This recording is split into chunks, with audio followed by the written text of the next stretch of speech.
But you can't have a minister who is childish in charge of the security of the country. And it is now very clear to the whole country that there is a problem. If the men who have sought to the Constitution to defend Kenyans from harm is himself exposed as in danger, what happens to the rest of the country? What happens to the rest of the country? William Ruto, you must know, although you are president, your security is a concern to the people of Kenya. Because it's important that you are properly guarded, you are safe and secure for the country to be politically stable. We don't want instability ahead of the elections. You must do the right thing. You must fire Murkomen and get somebody who is level-headed, somebody who knows what he's doing. You can pick somebody from your community if you only trust your community. But you can't have such a reckless and childish person to be in charge of the security of this country. Ladies and gentlemen of the press, you know that since Murkomen became the CS Interior, this country now is run by goons. You cannot tell the difference between goons and police officers. Goons have taken over the country. They ride in police vehicles.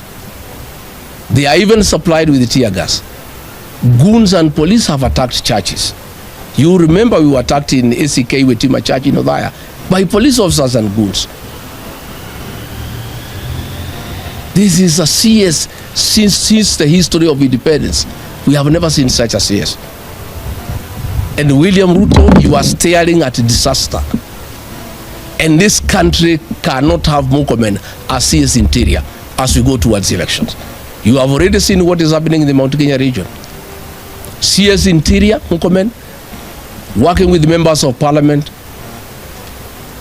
have sponsored thugs and goons to destroy people's property anytime there is some civil unrest.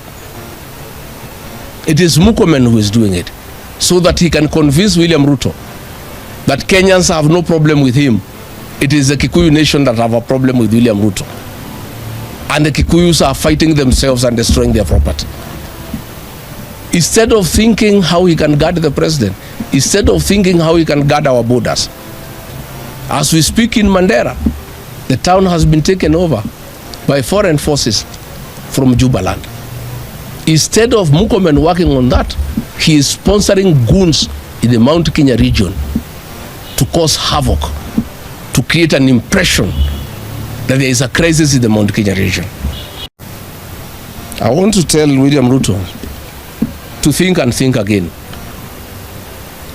If he must have a Kalenjin as a CS Interior, we have very many Kalenjin people who have served this country with the dedication. Very mature.